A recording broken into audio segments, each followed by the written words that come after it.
How's it go, Shirmayosher? This is the Video Game Warhog here, and for the first time ever, I'll be doing a review. Yes, a review.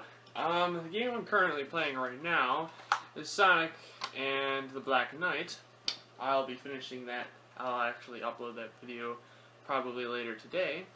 But today, I'll be reviewing Sonic and the Secret Rings, and I'm excited for this one. So what is Sonic and the Secret Rings, you may ask? Well, this game was made in 2007, 1 year after the atrocity that I shall not mention, and it was supposed to be the new and improved Wii game for the Nintendo Wii, of course, and I think this is the first ever game Sonic has actually been on the Wii before, so they wanted to try and make it special and new, which they tried to do. So let's go into this game here. First off, you have to play this game with your Wii remote sideways, and you have to tilt it left and right and forward and back.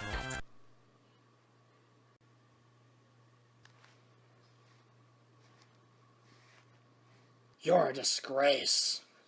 One thing I like about this game is it's actually pretty good music. I mean, every Sonic game really has a good soundtrack, especially the theme song, which is this.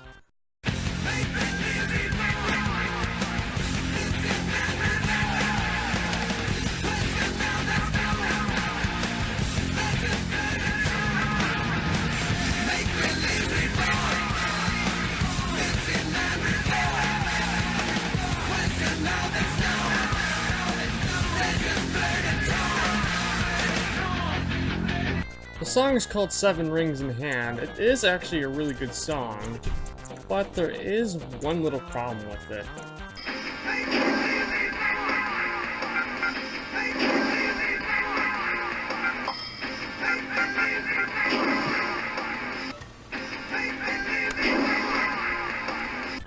That's right, every time you come back from a level or restart the game, you come back to "Make me leave the board," or whatever the hell that is. It gets annoying really fast, and I'm just not really a fan of having that vocal stud all over again. But, let's actually get into some gameplay, shall we? 3, 2, 1, go! This game's gameplay is really questionable in my opinion. Like I said at the beginning of the video, you have to control Sonic with the Wii remote sideways, and you have to lean it for. Well, if you have it in the idle position, he'll go forward automatically. But to make him go backwards is very difficult, as you have to make sure the D-pad is facing right towards you, and it is very difficult to control. But everything else is kind of good. Since this is an on-the-rails game, it is really difficult to go back, as it's not really like controllable. But No such thing as an arrow. you're not giving me a break with that music, are you? He does have the homing attack. You have to jump before you use it, and it'll be a red when you're on the ground. And when you jump up, the cursor will turn green. Then you have to shake the Wii remote forward rapidly, and you can do a combo with that. Another thing you can do is one of Sonic's specialties is grinding on rails. Although I do not prefer it though, because it is easy to move from side to side, but it is difficult just to jump off the rail without just jumping off of it. I mean, you cannot homing attack when you're on a rail. I mean, it's very tough. I mean, you can get on a rail really easily, but it is very tough to get off without, clicking your 2 button many times. I've done it a lot of times, tried to click 2 as many times as I can. I can't jump off that thing to save my life. There's even a tutorial on braking, which I screwed up a lot on. You have to click 1 to do that. That is actually kind of helpful, but not all the time, because you want to go fast!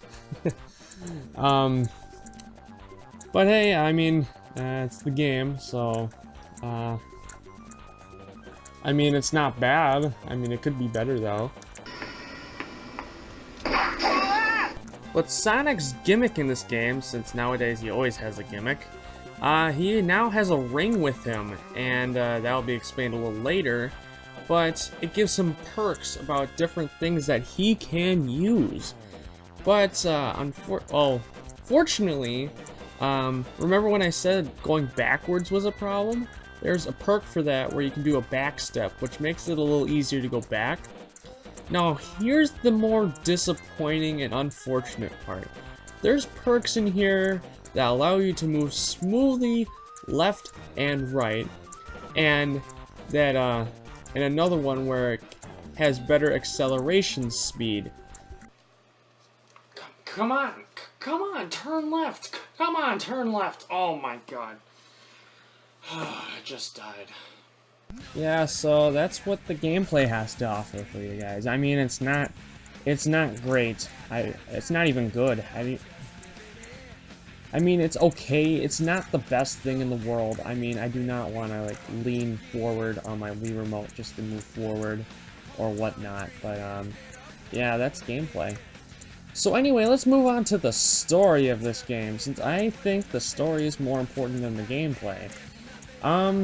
We move on to the story here. We find that Sonic is sleeping, and, he hears this voice. And then this genie comes out of the book. Her name appears to be Shara. And she explains to Sonic about what is happening in her world of 1001 Arabian Nights. The book, by the way. And there's this evil genie, a Razor Jinn, taking apart the whole world page by page in the story, which I think is kind of cool. But not in a good way. But anyway, she also brings up that if he destroys the rest of her world, he will come out of the book, which I think is his plot point for doing so. Shara turns herself into a ring so that Sonic can wear it on his right hand, just to seal the contract that Sonic is actually her master. So, that's what happens. Then he finds, then after the tutorial levels, he finds a Razor Jinn himself, and they go on to this conversation about, the stuff, and then the Razor Jinn brings up the 7 world rings. Shara claims that they do not exist, which I don't even know if they do. And then Razor Jinn punishes her by throwing a fireball at her, but which was sacrificed by Sonic himself. Then Razor Jinn makes the point that if the flame extinguishes, he says one of my favorite lines in the whole game. Your life is formed. I have no idea why I love that line. I mean, I've never heard of another term for killing someone, and then he says, your life is forfeit. I mean, who says it like that? I mean, that's really cool. I mean, I've never would have thought someone would have said that. So that's, I just love that line. But the voice actor is crap. You have gathered the 7 world rings for me. Have you not, Shara, my dear? I mean, with him saying that line, he sounds like he's so dumb, and he sounds so, like, he speaks so slow. I mean, cutscenes take forever when he's in it. No one likes a Razor Jinn. I don't like a Razor Jinn at all, except that one line, so... That's just me, though. But speaking of voice actors, coming back again is Jay Griff for Sonic. He's still as snarky as ever. What's that all about? Talk about close shaves. Maybe you know where I can get my quill sharpened too? I am the one who shall carve up this world as I see fit. Yeah, well, if you're gonna do that, can you at least wait until I'm done reading it first? With my speed, we'll just have to make sure we get to him first! Okay, come on. Who cannot like Jason Griffith as Sonic? I hated that he had to leave in, I think, 2000, like, in 10 or 11. But, oh god, he's always been in my heart for these games, and I love him to death when he speaks for Sonic. So let's talk about some of the mission types, shall we? One of them is just as easy as going for the goal. You have no lives to get there, so it's easy and fun. The second one is a Die Hard challenge, where you have to kill a certain amount of enemies, and then you'll have to finish... Actually, no. A Die Hard challenge is basically a Daredevil challenge, where you cannot die. If you die once, you have to start from the beginning. And then there are the stupid ones. One of which is you cannot break a jar or else you lose. I think that's stupid beyond all belief, but oh my god. I hated doing it, and I still do hate doing it. There's another one where you have to break 5 jars, which is simplistic. It's not as fun as, I mean, don't hit the jar. Oh my god. I actually failed on that once, but I could give a crap. Also, one more little thing I have to add about the gameplay, which I almost forgot to add. Occasionally Sonic will be running up these straight up hills, and he will slow the hell down to 0, from 100 to 0 real quick. And there's actually a little tip on that. It was actually in my booklet. If he comes up to a hill like that, they want you to actually incline your Wii Remote so it is facing up the hill. Why would you do that? I mean, that is, oh my god, just, oh my god, just, oh, I'm speechless at that one. Oh my, I mean, you expect me to angle it just upwards, just a little bit, just so I can go faster up a hill. Oh my god, guys, just make it normal. Just, I went from 100 to 0 real quick. I mean, I want to go fast. I don't want to slowly walk up a frickin' sandhill. I mean, come on. Alright, I just wanted to get that out of the over with now. And I think that concludes my my review on Sonic and the Secret Rings.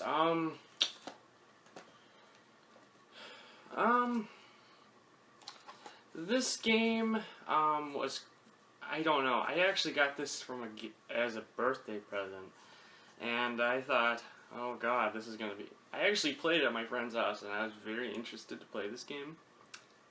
Turns out I was not excited when I first started to play it. I've only gotten to, I think, World 3 in this game, and I've never passed through that.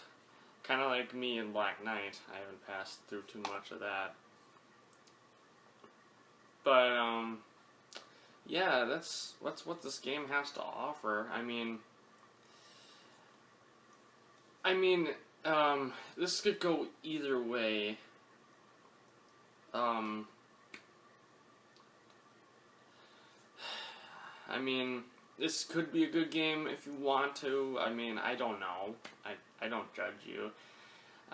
For this one, I'm unsure what the rating would be. I think it'd be like a 4 or 5 out of 10, to be honest, out of me. But, yeah, that's what I have to show, so it's done. So this is the Video Game Warhog here, signing out of this YouTube account.